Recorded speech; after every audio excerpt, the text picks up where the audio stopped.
Well, thank you, neighbor. I think I can say that. When I teach our naval cadets at the Naval Academy back in Denmark, I always tell them, after that we gave half of Hans Island to Canada, the kingdom actually now are closer to Canada than we are to Sweden. Because we don't have any line borders with Sweden, yet at least. Not that we are talking about the past with Swedes. Anyway, thank you for inviting me here, and thank you for allowing me to speak about one of my hobbies, which is actually Russian Navy, and of course sea power theory as such, which of course I think as a background, as a naval officer, of course I find extremely interesting, goes without saying. And I think also that we are lacking a bit on actually understanding how Russians are thinking when it comes to when it comes to maritime or naval strategy. Of course, Denmark has been a neighbor, a maritime neighbor to Russia as long as our history is, and of course, in that sense, it has, of course, our attention. And also think to have to remind that the Russian Navy, the history of the Russian Navy starts actually in the Baltic Sea. I'll touch a bit on that later, but also say that there is, a historical history about the Russian Navy that is quite close to Denmark in different ways. Anyway, so what is this? I guess you can easily recognize one of the two pictures up here.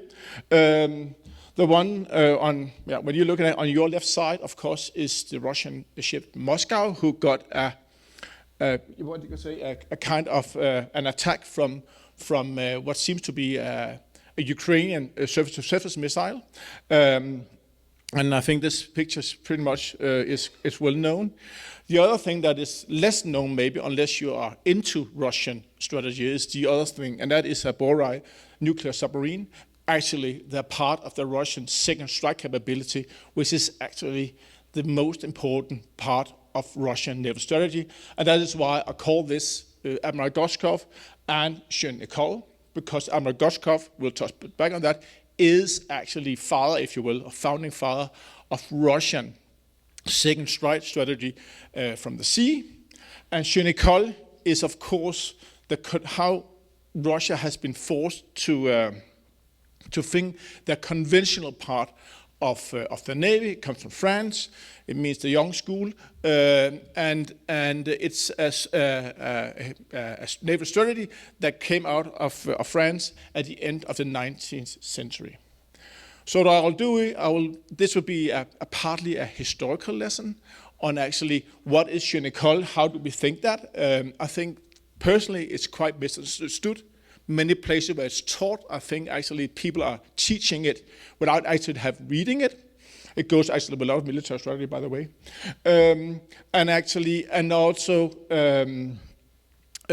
I'll go you through actually what is Admiral Gorshkov a guy, because he is actually the one that I will argue he wrote one book, and I will argue that that book is something that Vladimir Putin, he read and actually found some inspiration in. So I think that is what we're going to do, and then I'm going to wrap it up, actually try to have a better look on it, on the Russian Navy today. Maybe it's wrong, like that, no?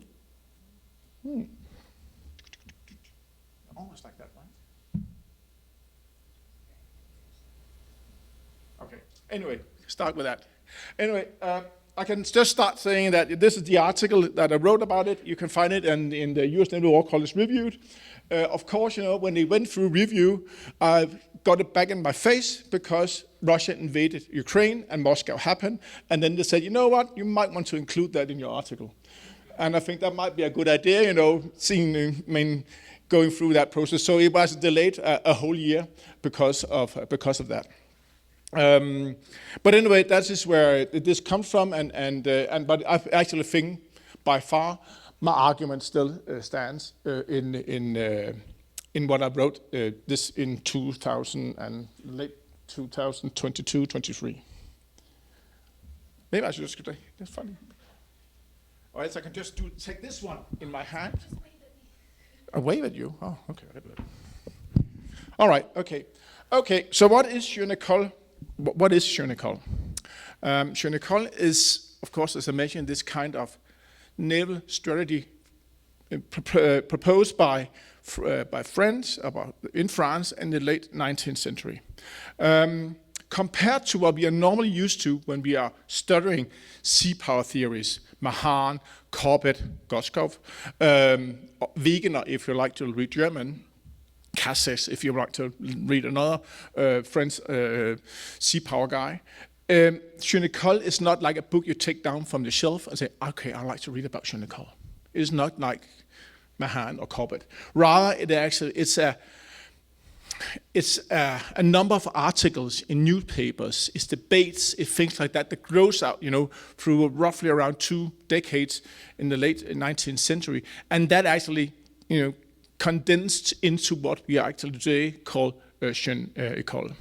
It's built by 2 or 3 guys. One is, you see in the top here, Théophile Aubé, which is a French admiral, or he becomes a French admiral, who actually believes that the times of large battleships, that time is actually coming to an end.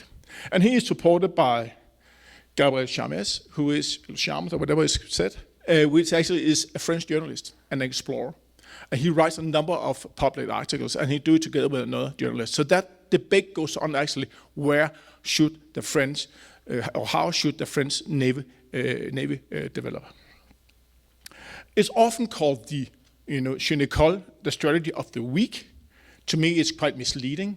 This is not a coastal defense strategy like my country, for instance, where you actually have ships to prevent, or at least during the Cold War, to prevent an amphibious landing on your shores. No, the weak part here is like the second or the third great power. So that is where we are going. Oh, thank you.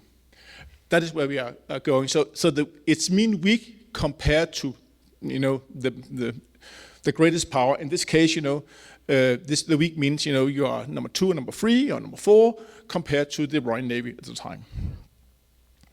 And I mentioned the period already. If you want to read about it, and say, I want to know everything about Jeune École, I think there are 2 good books on it. One written by an American called Theodore Robb in around 1990. But I think the best book is actually wrote by a Norwegian, Anna Røksung, and that is the one you can see up there, who did his PhD on this one, and he actually went to Paris to read all the old sources, all the old debates. And actually I think, is quite precise in what is Jeune École for strategy. So if you want to study that would be the book I will recommend you to read. All right, so why Jeune École? Different reasons. Basically, one of the reasons is France cannot maintain the competition from the Royal Navy. That's one reason. I'll come back to why France has difficulty in doing that. One of the problems is that you simply see a new Europe under construction. You have had, you just had the Franco-Prussian War, which I say, and the unification of Germany, or actually the unification of the Imperial Germany in this time, and you have also had the unification of Italy.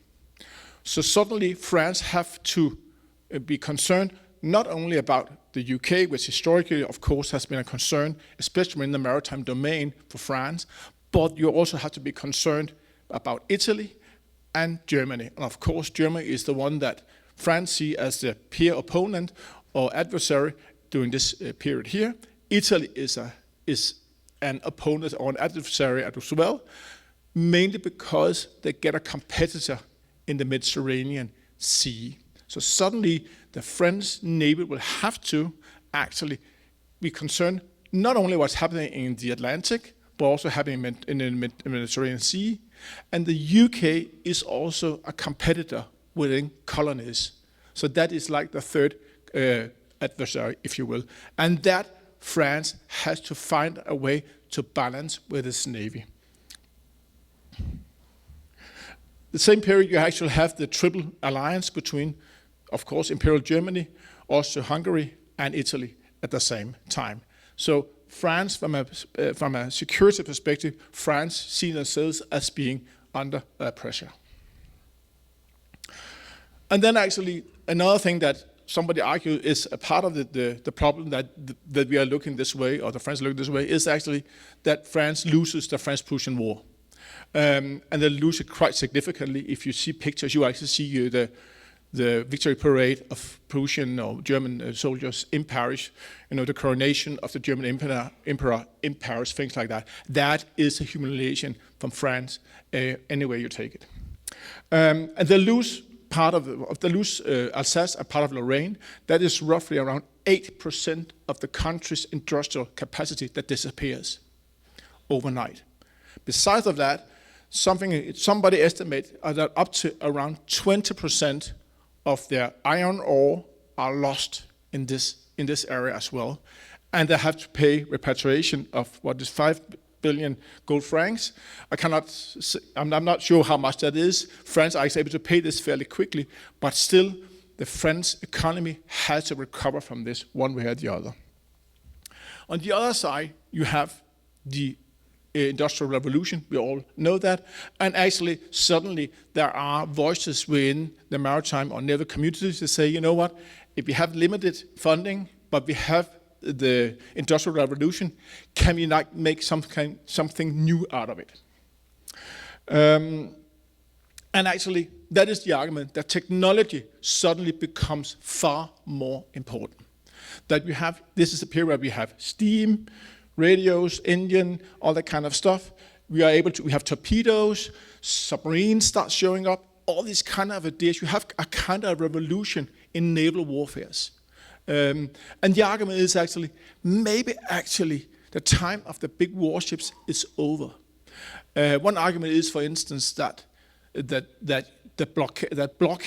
blockade of harbors is a thing of the past, because now you can actually put a torpedo on board a small ship, go out, and you can actually sink this large blockading vessel. So things like that. That is the arguments that are put forward. So they see it as a kind of a force multiplier, or a way to balance, if you will, that they don't think they have the resources actually to build or to match, for instance, the Royal Navy, but actually also the German Navy, which actually at this time are actually building quite fast. Just as an example, this is where we are seeing Germany build what we call the Kieler Canal or the Nordsee Canal. Actually, the ability for the Germans to project or move their navy from the Baltic Sea into the North Sea without passing through the Danish Straits, because they are afraid of a future conflict that will be mined and they can't get up with their navy.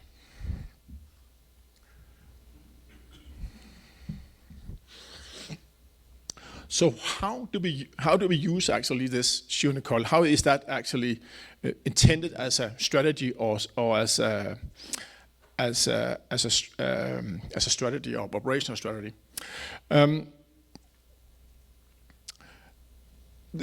It's often seen as it is a kind of an asymmetric fight, but I think it's misunderstood in the sense that it's, as it sits up here, cruisers, what they call cruisers, are intended to raid civilian shipping.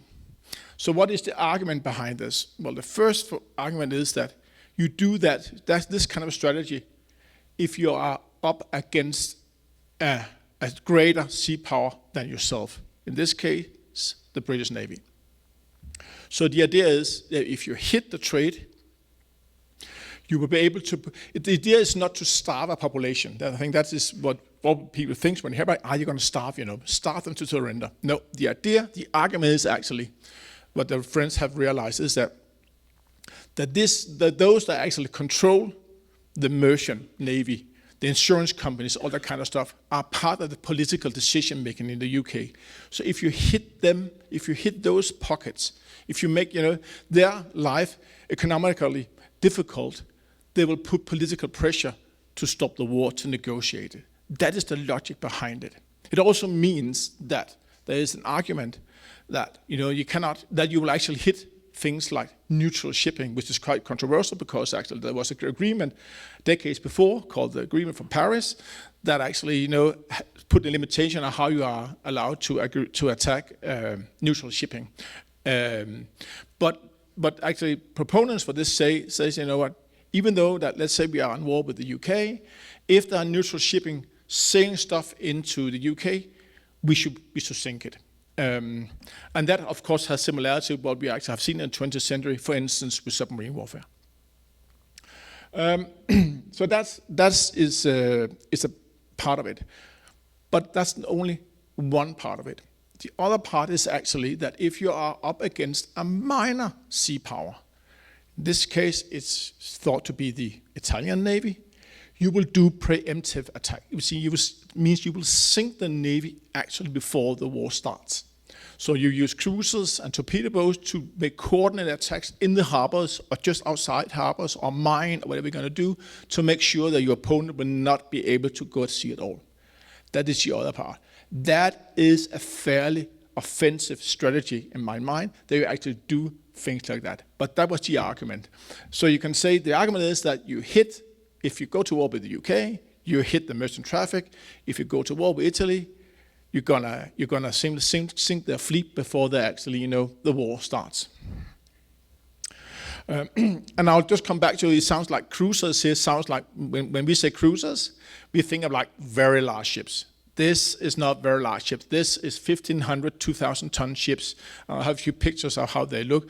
But I mean, this is a difficult task to do. And of course, they also see colonies, the French colonies, as operational bases that each colony should not be expected to be defended by the French high sea navy, but rather should have enough firepower, each colony able to defend the colony itself, mainly through minor units such as torpedo boats. The French Navy makes quite a few tests or exercises on this, and with limited success, in the sense that when they tested this in the Mediterranean, it's quite successful. They actually try to see if they can do this preemptive attack, or can they coordinate these kind of naval operation. And they seem to be able to do that. The point is the other thing. They finally actually go into the North Sea or into the North Atlantic with fairly small boats. And they do actually, for instance, transit small torpedo boats and cruisers from Brest in the Biscay and into the Mediterranean. And some of the diaries from the French captains is, it simply doesn't work. I mean, they had some extremely rough weather, and the boats are not fitted for that kind of operations. So it's a 50-50, if you will. That will these tests going on. But that said, actually Aubé, who actually is the head of the Navy for roughly a year and a half, he actually stops any construction of large warships in France to try to implement this.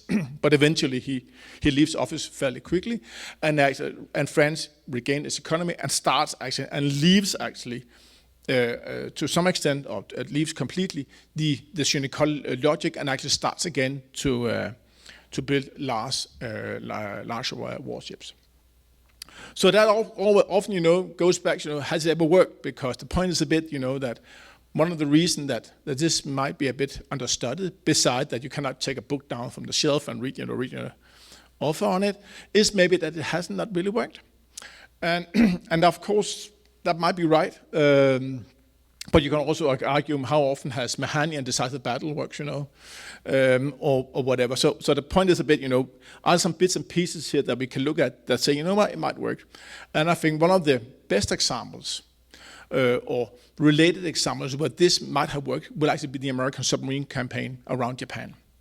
I know that the effect was not from the American side to make a political change, but it at least showed that you can, by submarines, which is an asymmetric platform within the Jeune École logic, you can deploy that in places where you're not able to work with other kind of units, and that had at least a good impact or had a devastating impact on Japan and actually the import of raw materials or things like that.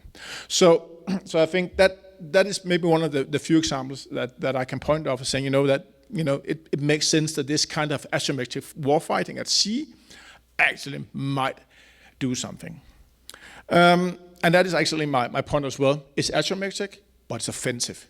And that's why I think that is the strategy of the week is a bit misleading.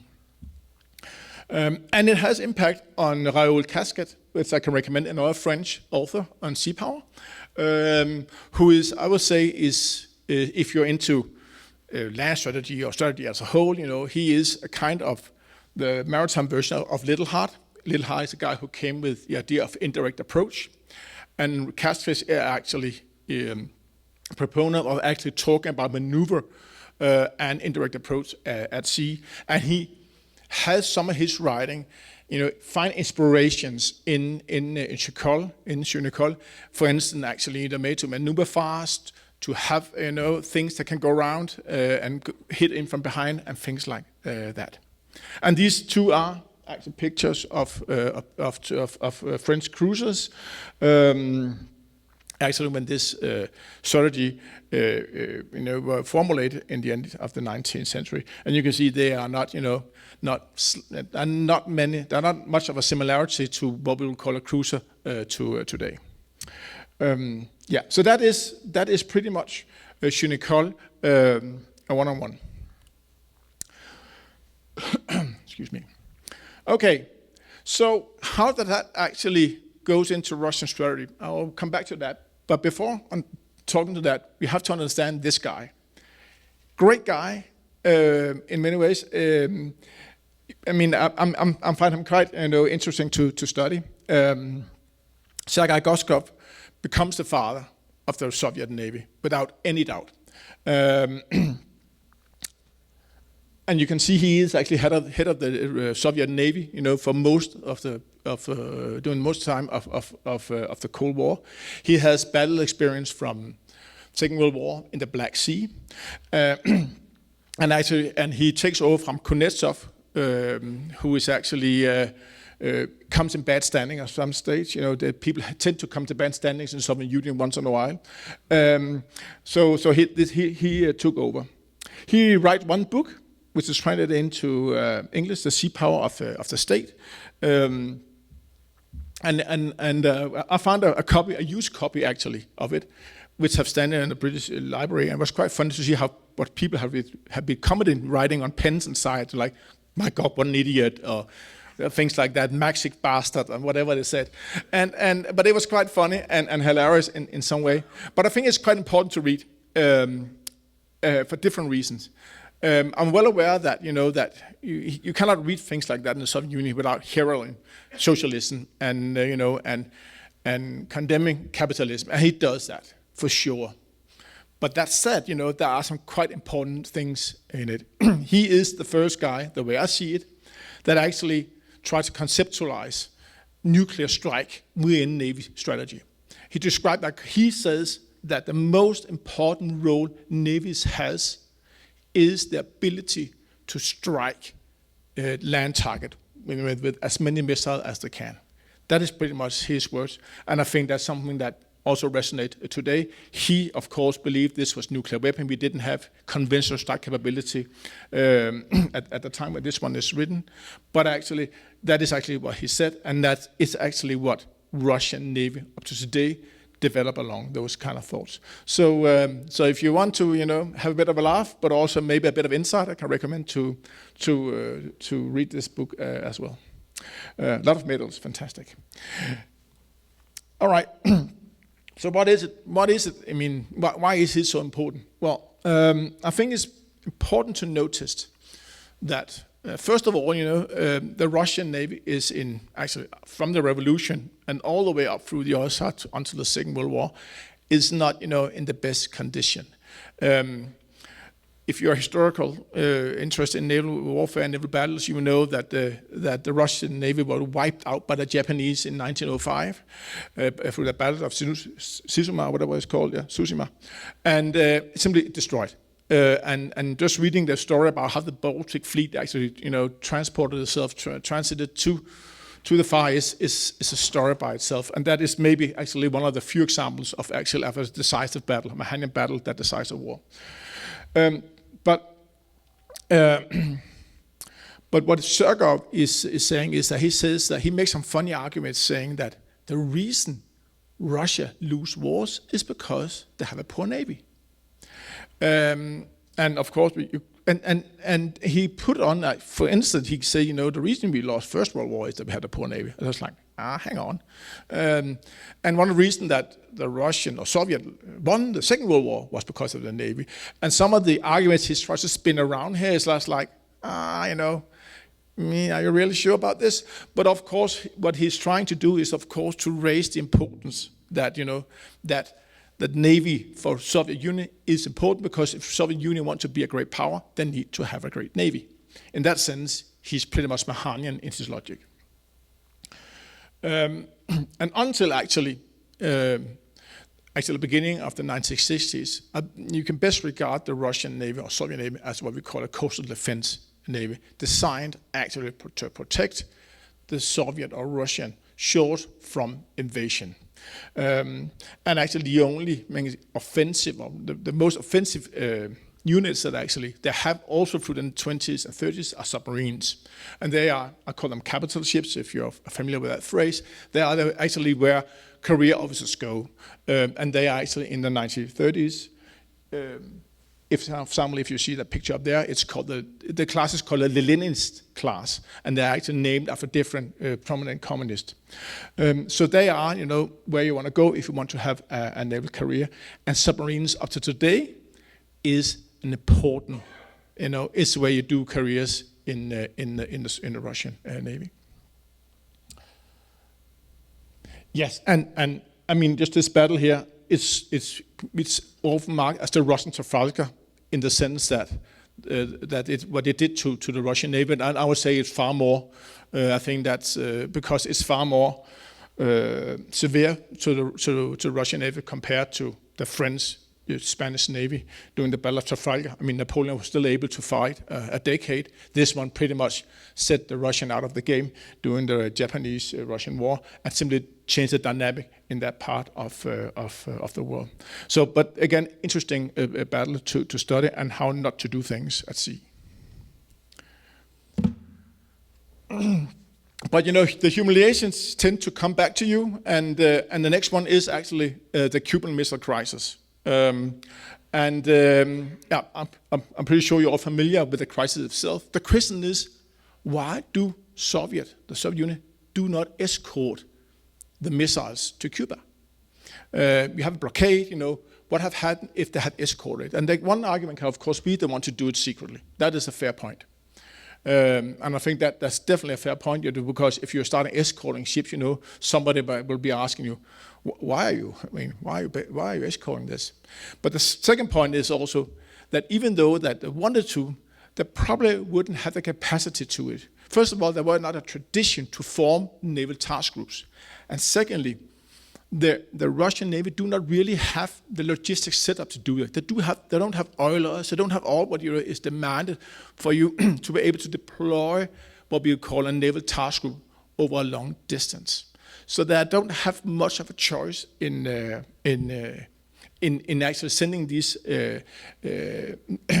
missiles to Cuba on their own, and that becomes eventually a humiliation of the Soviet Union, and it's actually best exemplified that up to this event, the Russian or the Soviet interest in navies is that big. Stalin actually considered building a blue water navy, but of course then Second World War came in the way, and the resources had to go somewhere else. Khrushchev, didn't think that navies had much purpose, because his argument was, what are we going to use them for during a nuclear war? And of course he was blind that navies could be used for something else. And he actually just called them great metal eaters.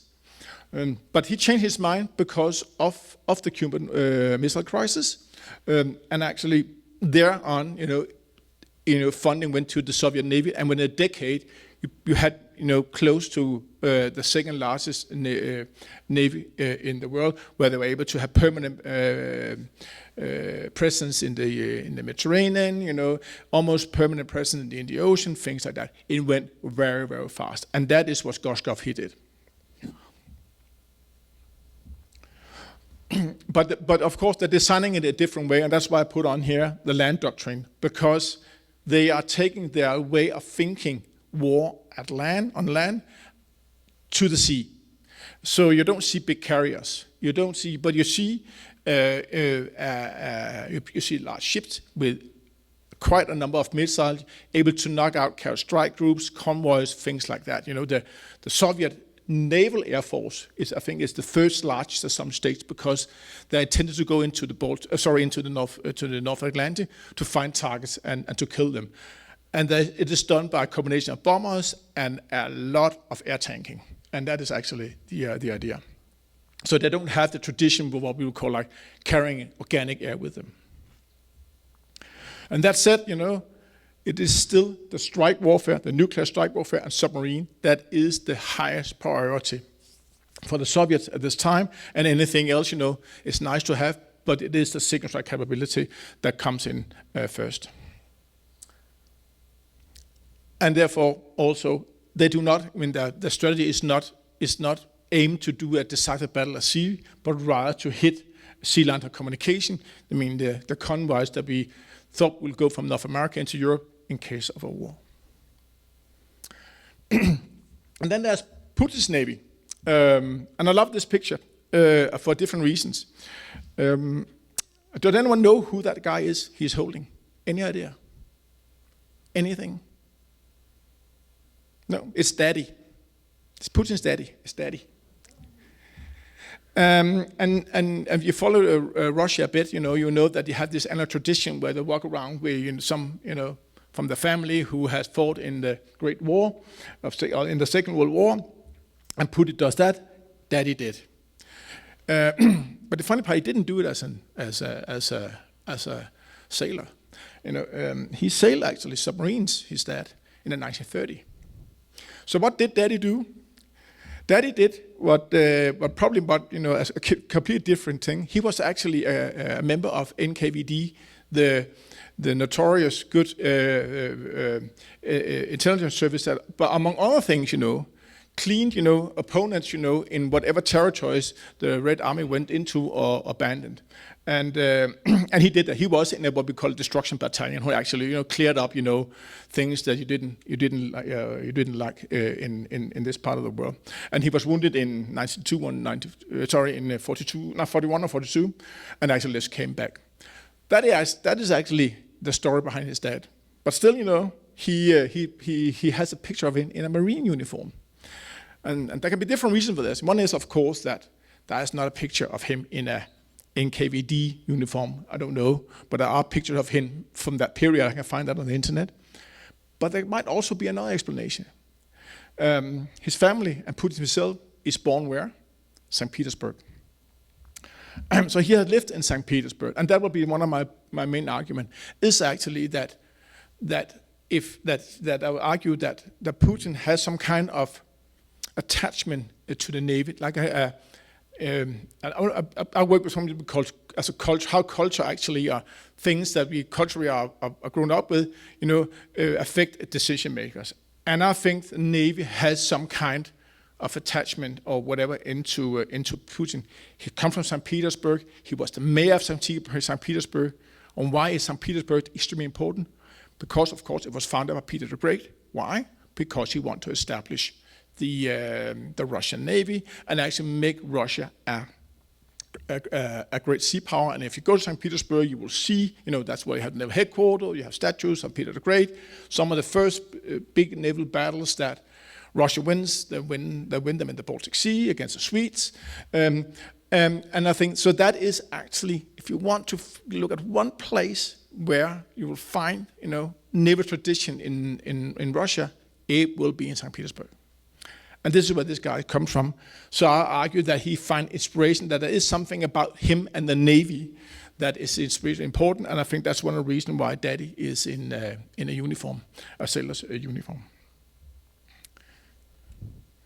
And I give it a bit more. The picture you see here is from 2014, 2015, signing at that time then what the Russian would call the naval doctrine, we would call it the naval strategy. Where should the Navy develop the next 10, 15 years? So that's where he signed it, and that's a great meeting, and his brief, and the setup. So where is this done? Actually, it's done on a ship that is not, that they're still building on. It's not even in the water yet. It's still in the dry dock. They're still constructing it. But the funny part is, what is the ship's name? Admiral Goskov. So this is signaling. This is, he has to sign this on a frigate named after the guy who actually, developed the Soviet Navy from 1962 and onwards. So I would argue he has studied Goskov for sure. He knows who he is, and that is his aiming point when it comes to naval build-up. And of course, and therefore also, if you look at the strategy, what is on top of the list, the strike part and the nuclear submarines part. That is what they're looking at, and then anything else, but that is the priority. But the point is a bit, the pockets are not that full anymore. So what do? You are trying to mix the two things, and that is where I think Jeune École comes into.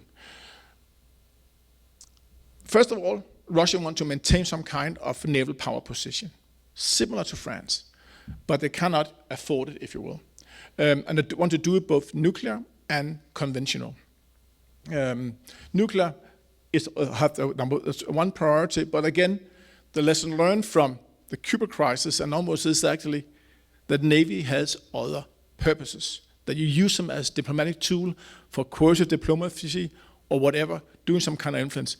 And that is, of course, and that is what great powers do. And they have, of course, economic restraints similar to Jeune École, as what motivates Jeune École. For sure, the world is multipolar, I would argue. You might tend to think of Russia and the West and that's it. But even though that they are hanging out with the Chinese, I would argue they do this out of need, not out of lust, if you will. And so that is a pole.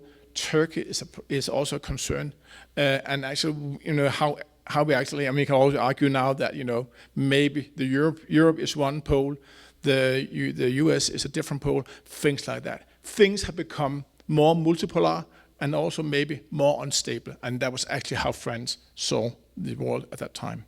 And we see now not an industrial revolution, but a technological revolution. And I think that goes without saying that we are quite aware of that is what we are going through this year, and that is something that the Russians are looking into to see how can they utilize that better. It's still the submarine that is most important.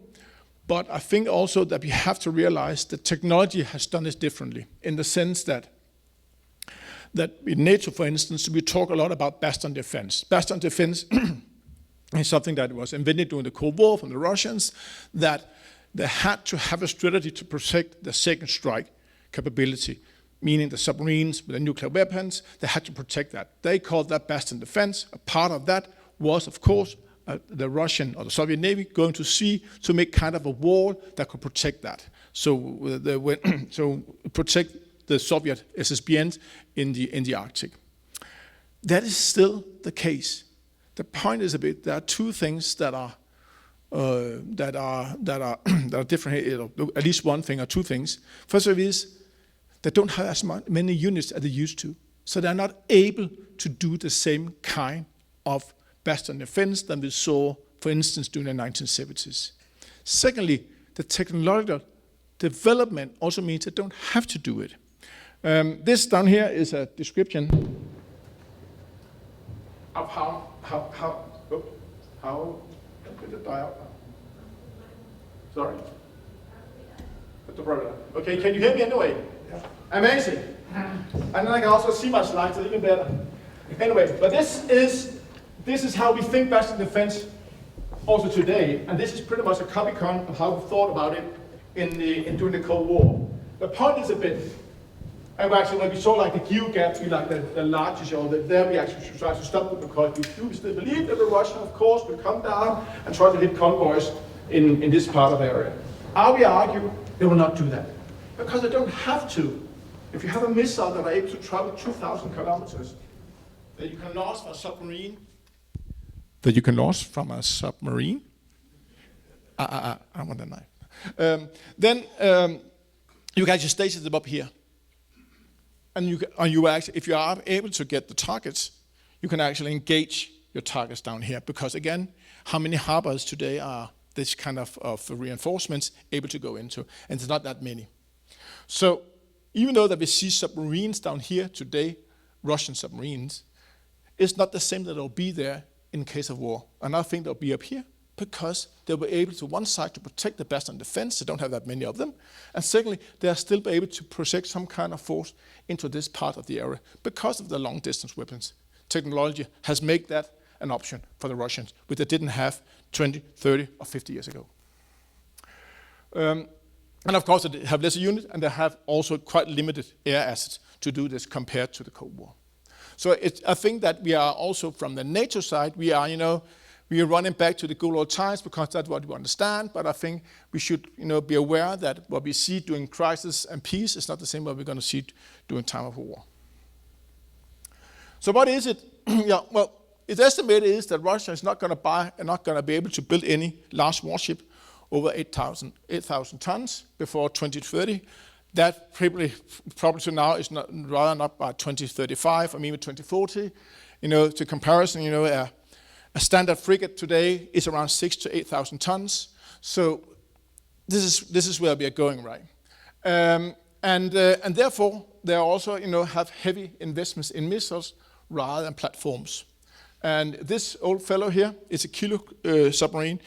It's actually something that designed during the Cold War. They have reinvented it a few times, and they are able to fire these marvelous Kalib missiles from it, and it did so into Syria from the Mediterranean.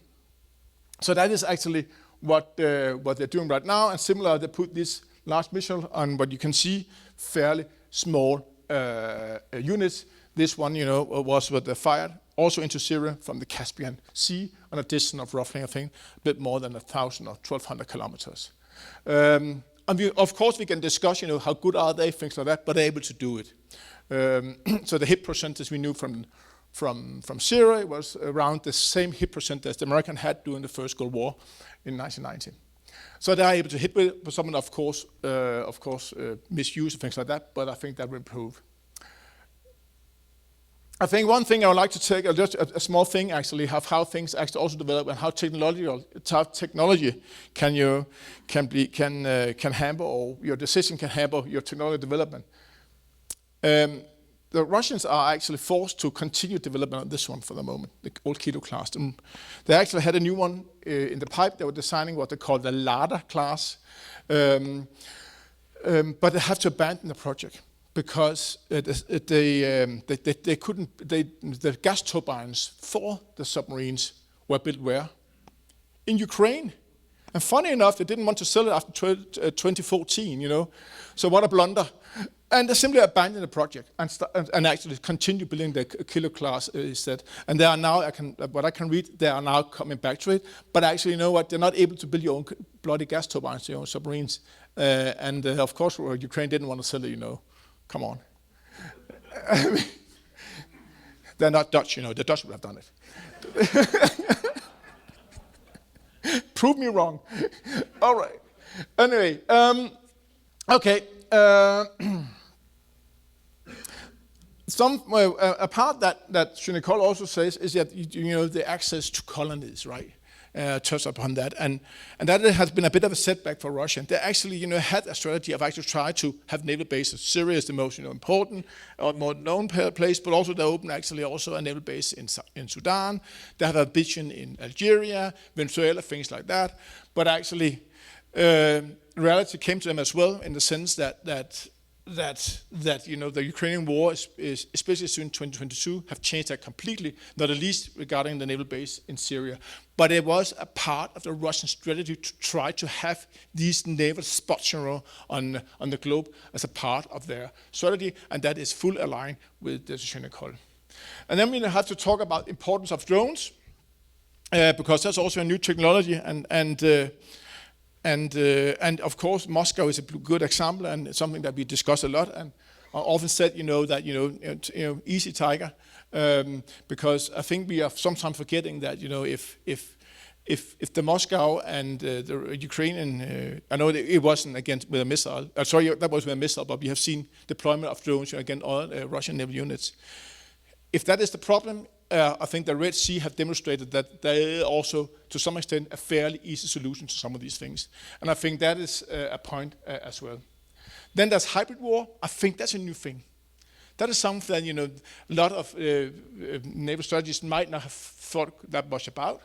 But actually, what do we do in this time of crisis? And of course, being a Dane, Nord Stream, of course, it's something that we discuss still, and it's probably never going to die. That is who did it and things like that. But I just think that is something that is new, but it's still an asymmetric way of fighting. One way or the other. I mean, you could just see the Copenhagen airport closed, was it 2 days ago, because of some drones running around. And but the size of it, seems that they probably were not, two boys, having a drone boarded somewhere down at Best Buy, right? And then actually, I think the seabed warfare thing, I think that's actually something that we conceptualized, haven't I thought about yet.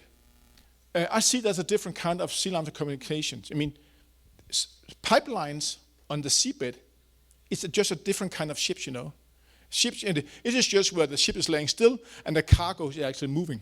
While the cargo is actually within the ship and the ship is moving. So this is a different kind, and this is something that we have to be concerned about, because if you start hitting that, what effect does that have? Well, the similar effect, we start fearing. You can just see what happened to especially with the Baltic countries, when Nord Stream 2 blew up, right? That it has established kind of uncertainty, and is it worth it? Things like that. That was the kind of debate that actually came around.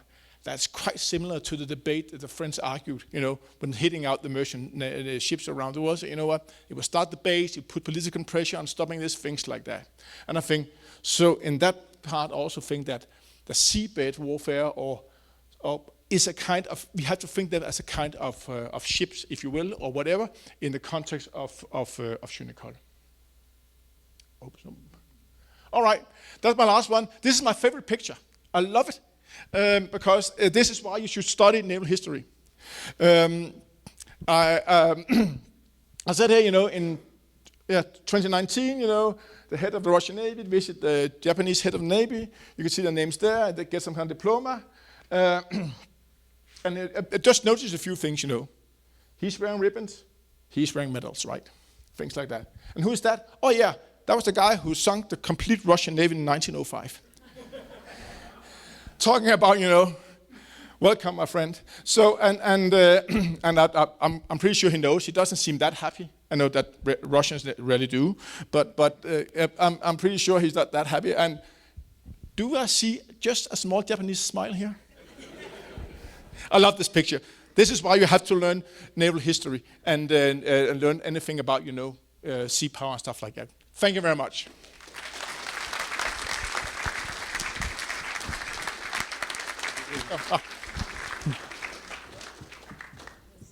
Okay, well, thank you.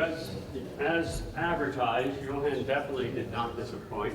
We now open up the session for questions. So please identify yourself and go to it. Yes, go ahead, Gavin. No, wait for the mic. Was this one working? Oh, awesome. Thank you. That was wonderful. I was wondering if you could maybe speak to I guess more current situations. From my understanding, after 2024, the Russian naval group in the Black Sea is, I guess they said, is no longer capable of performing combat operations and withdrawal from the area. How do you see their approach moving forward with naval operations in and around the Black Sea? I think I think you should be cautious because you can't see it is not there. In the sense that I'm well aware that the surface fleet has really got a beat up, but I maybe I lost one submarine because it was in the dock. But the submarine presence in the Black Sea from Russian side is quite good, and the Ukrainian can't do anything about it. So the other thing is that anything we have to learn from that is that submarines is probably the last place we can hide. Hide naval units, and I think you see that already. That a lot of countries realizing this for sure. So aware that the surface Baltic fleet, Black Sea fleet, is almost immobilized, but you have Russian submarines go to sea. If the Russian wanted to hit the export, from Ukraine of corn or whatever they're having, things like that, they could be able to do that with the submarines. They don't do it, but they could do it. I will argue it anytime. So, I'm a bit, I'm aware that Russia would be able to gain a bigger part of sea control in the Black Sea against the Ukrainians if they want to take it, but they just don't do it for whatever reason. That would be my argument for sure. So it has changed our way maybe of thinking of naval battle at sea and how that does in littoral warfare, especially in littoral waters.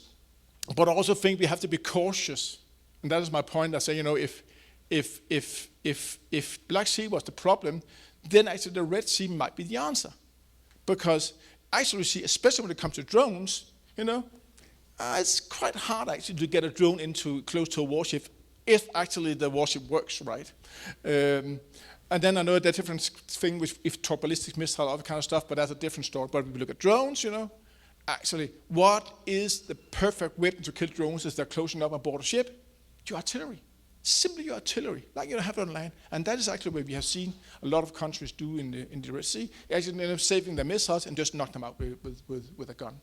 So I think that part of this is also, how have the Russian actually, are they trained, are they capable of doing this kind of warfare? And I doubt it a bit, actually.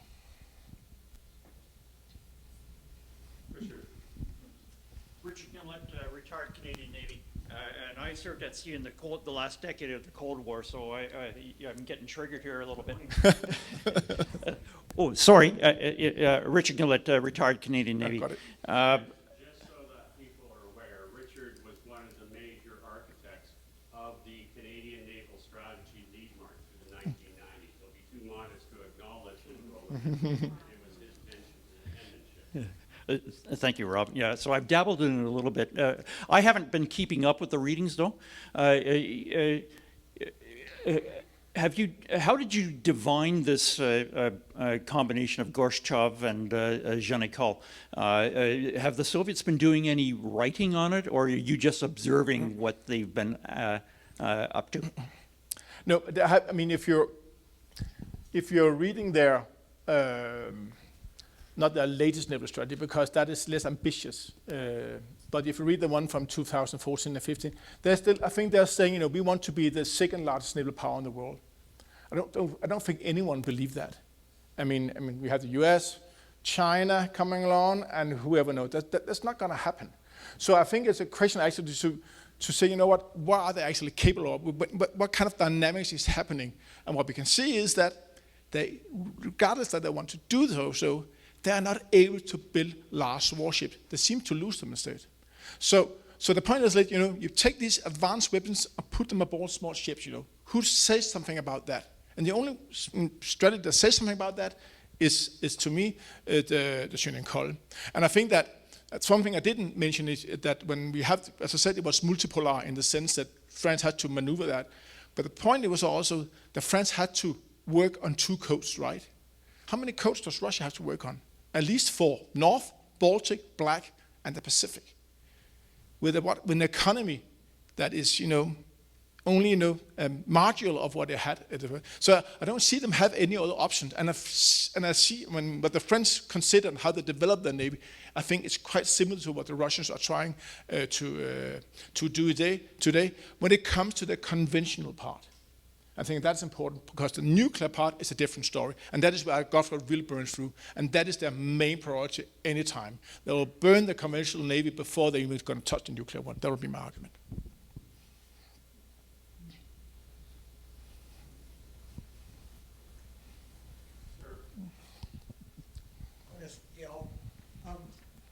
has the opportunity and submarines in the Black Sea. Why not use them? Well, that's a good question. I think you have to ask Putin on that, why he doesn't use them. So I don't know. Thank you. He might have his he might have his reasons. I guess could be he wants to spare them. Of course, if you use them, again, for what purpose? I think that's it. I mean, he lost the moment, the naval moment, the time when he realized he could not make an amphibious landing around Odessa, right? And we helped him with that, because we gave him a lot of missiles. So anything that came close to that, we were able to. And the second part, of course, and that is will also maybe be a part in answer. The Ukrainians have actually made substantial minefields in some of these areas. So they mean, again, do you want to lose your newest killer submarine to a mine? And so I think that, again, I'm not Putin, but I will argue that the war is also about the risk versus benefit. So I mean, if you want to take a high risk, you want actually to cash out on it, right? And I'm not sure that I'm quite sure the analysis is, we might be able to hit some of the Ukrainian economy, but does it really matter? Because who's actually buying his weapons to Ukraine? It's not that, We are giving it to him anyway, one way or the other. So why do that? I think that something like that is my guess. Maybe he will save it for some other time. I don't know. They have a tendency to sack the commanders in the Black Sea, by the way. Maybe that's a reason. No, but seriously, I mean, if you lose something, you get sacked. You fall out from a cellar's window, something like that.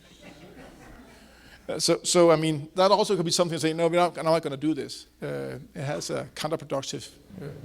Johan, I have a question. Both Canada and Denmark are just about to embark upon very large-scale, massive reinvigoration of their navy.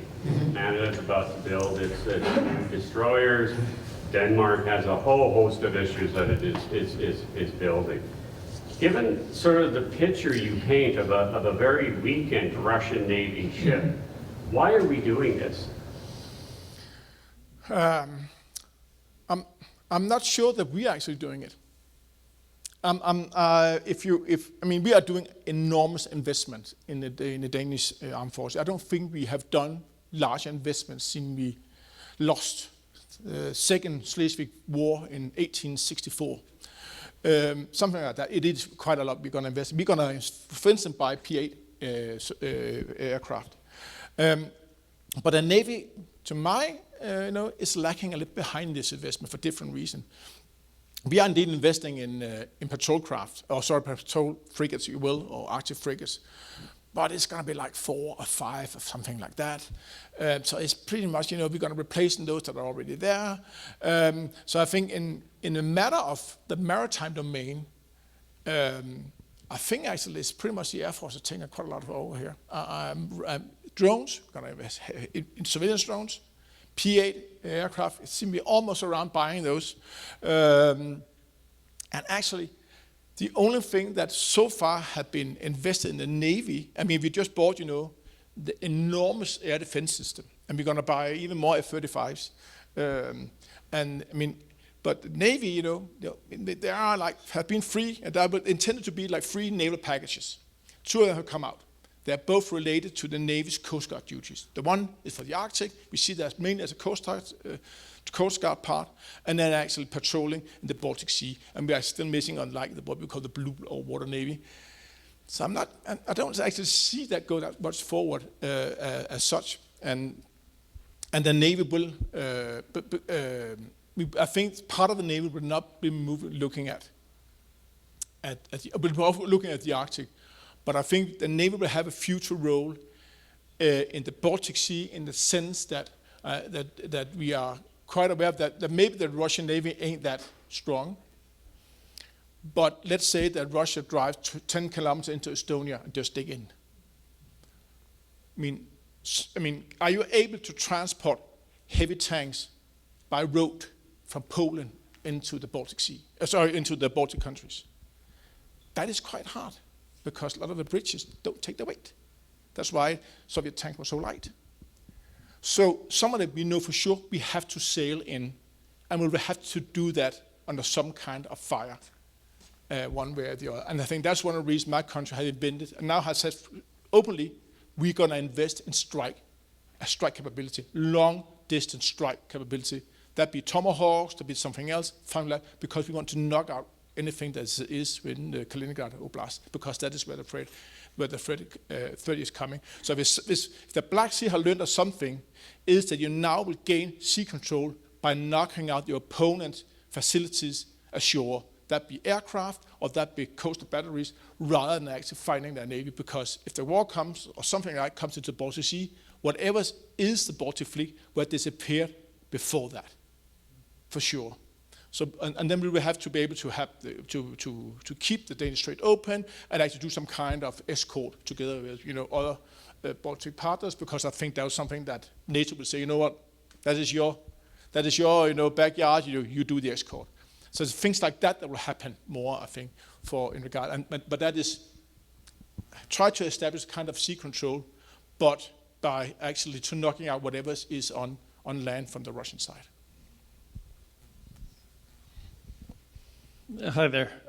Is there a subsurface equivalent of, like, the Russians have the blocking, so you can't fly planes and jams radar and stuff like that? Is there something that would deal with the submarines on a subsurface level of that nature? But what do you mean more exactly? Well, like near the borders of Russia, half the time you see Estonia and places like that have to ground flights because they can't get them in the air because the radar is being jammed from the Russian side. Yeah. And so they're grounded. Is there something equivalent to that subsea that you could kind of neutralize the submarine threat?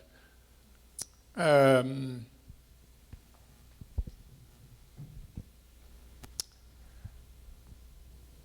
think the short answer, yeah, there is, yes, and I think I'll keep it like that.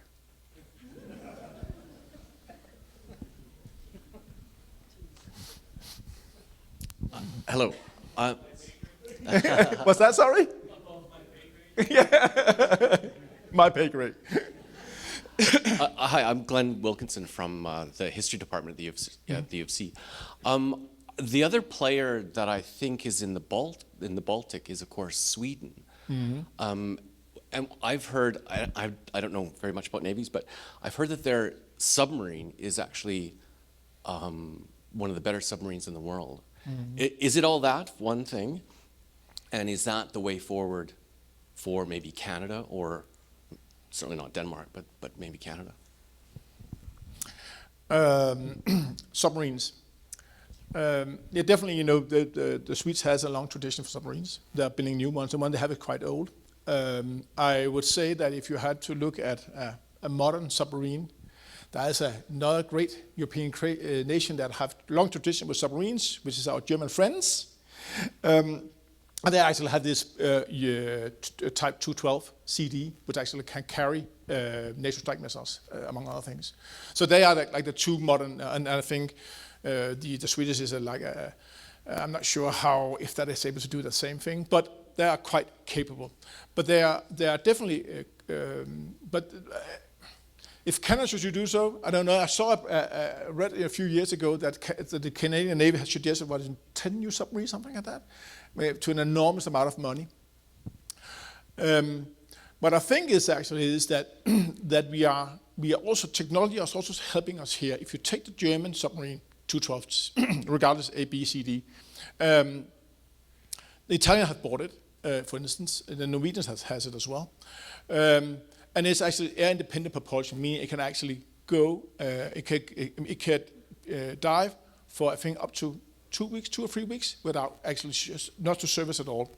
The Germans have sailed from Wilhelmshaven up in Germany into the Mediterranean without service.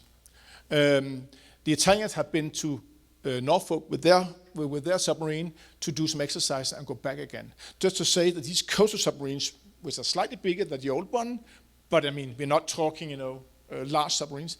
They are actually starting to be capable of actually operating in high seas, and that is what the Norwegians also have intended to use them for. They are intended to patrol the Arctic area. So there are an option there. If you're looking for submarines, that is actually an option to go to. If Canada should do that, I don't know. I would leave that to Canadians. I'm sure there are some skilled politicians in Canada that can make that kind of decisions. Any other questions? Yes, sir.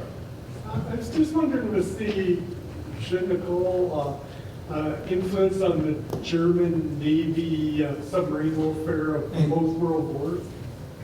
The post-World Wars. Well, the world wars themselves. Yeah. Because the Germans used the submarine basically as a blockade of. Yes, and there, I mean, if you look especially of the the German Second World War campaign, you know, it's you can argue there are some similarities here, indeed, so yes, it gives your definitely. I think you could definitely use an example, and the reason I didn't mention this is that, you know, it wasn't that successful, was it? They tend to lose submarines quite fast. During the Second World War, I mean, not least because of aircraft, actually. But it is an example. I have to try to do this one way or the other. But it was just that example, you know, that's successful, and that's why I actually point at the U.S. submarine campaign around Japan, which I think is less studied, and actually far less studied, I would say, and actually. This actually could serve as an example of how to do this with submarines in a kind of asymmetric warfare. But I would definitely agree with you that Germany fought asymmetric at sea during large part of the Second World War. I was just thinking, actually, the first part of the war, before the British broke the codes, Germans were much more successful. Yeah, but I mean, war is like, you know, it's an exchange, you know, of technology and tactics, right? So you might get, I mean, you might get the upper hand to begin with, but then, you know, technology evolves, you know. Again, aircraft is one of the biggest killers of German submarines during the Second World War. Mines, I mean, a lot of things. So you're right that, but as you see, and I think that's also, if you look at the Russian-Ukrainian war, thing, you know, changes around, you know.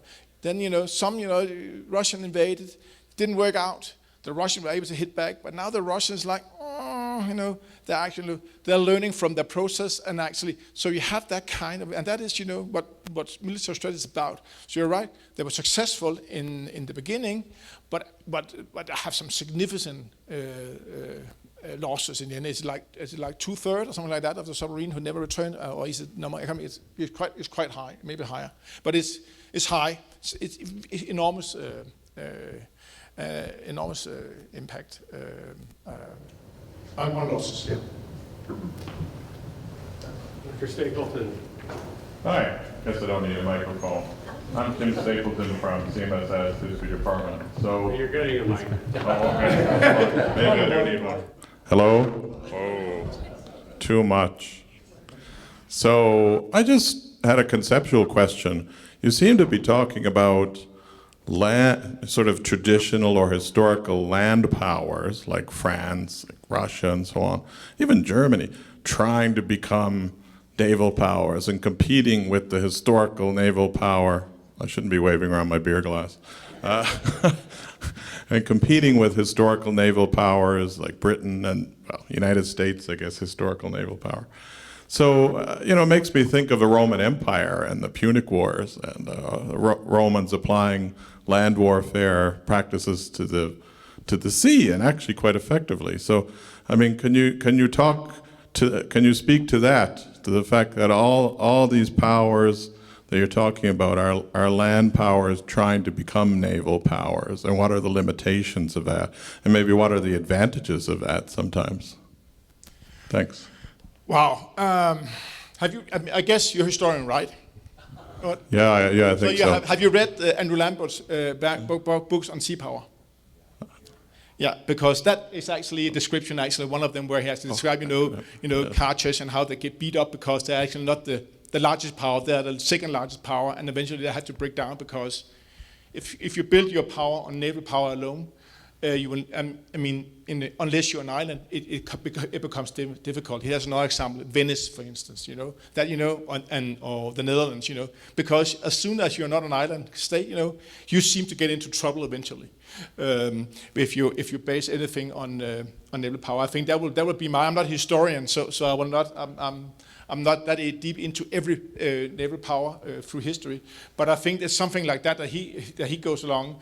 And now, of course, he's the British, so he used the majority of the book, of course, to explain how marvelous the UK were as a sea power, goes without saying. And argue, by the way, that the Americans, if I remember right, it's not a sea power state. Isn't that right? Have anyone? Yeah. And so he has this argument, but I think he has a point. Say, what? If you want to be really a sea power, and I think that's also what Mahan says in his writing, is that if you don't have any land borders with any enemies, right, it makes it easier. And I think that might be one of the reasons why the UK has have been so successful. And if the UK has been had a land border with France or with Germany, I mean, if you look at how the reason they were able to actually to, by the way, to mobilize and get ready for Second World War was not because they were ready, because the sea bought them time, I would argue. So being an island makes sense, or it makes it easier, and I think that would be my best answer to that. Yeah. You can borrow mine, and then I can get it back. Thank you. Thank you. I was just wondering, we've seen in the past few years a handful of incidents on critical undersea infrastructure, and this has been mostly attributed to, Russian accidents, also some Chinese accidents. Dropping anchors, things like that? Anchoring, exactly. Yeah. Poor do you seamanship. think they're accidents, or do you think this is more some probing and poking by Russia? Well, guessing is always hard, right? I think we should. So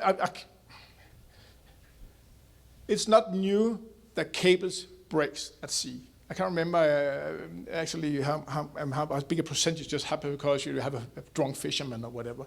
Some of these, of course, seem a bit too suspicious. If you're dragging your anchor for quite a long time. So why do you do that? I think that's a bit odd, right? I mean, if you go to sea, you will know you really have to work your engines to do that. But I think so yes and no. Some of these are accidents. Some of them I think also is quite intentional. But I think and thank you for the question, because that's something I'd like to touch upon, and is that how do we deal with it? Because I put up here seabed warfare.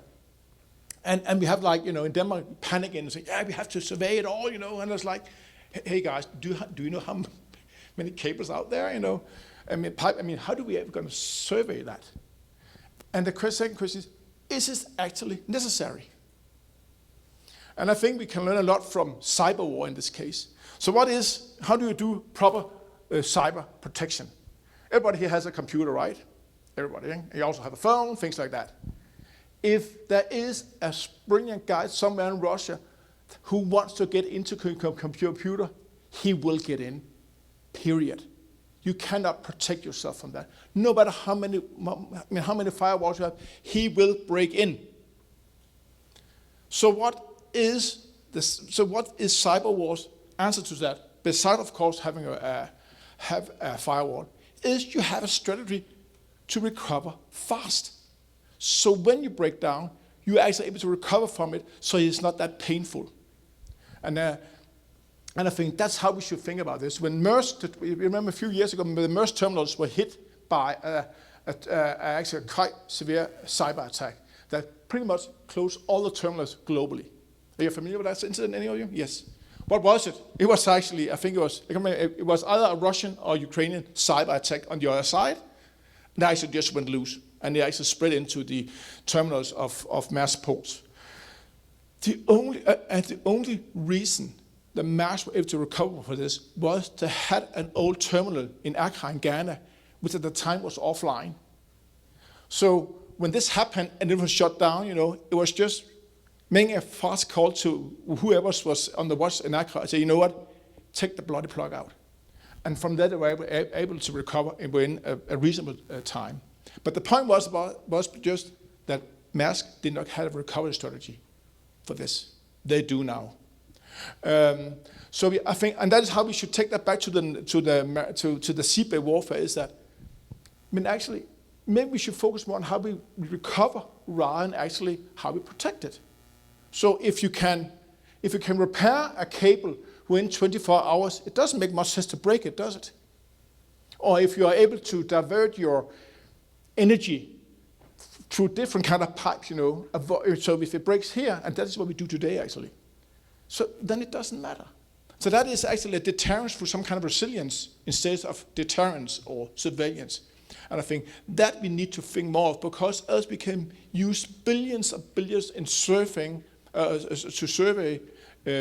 this kind of infrastructure and just burning a lot of money off, actually maybe not even getting that much out of it. That would be my argument. Okay, we have time for about one more question. Any more before we close off? As is our tradition, Johan will be available for informal discussions, and the bar will be remaining open for a little while. So buy him a beer and find out more. I'm Danish, I don't drink. Okay, well, seeing no further questions, I'd like to take this time to thank Johan for an outstanding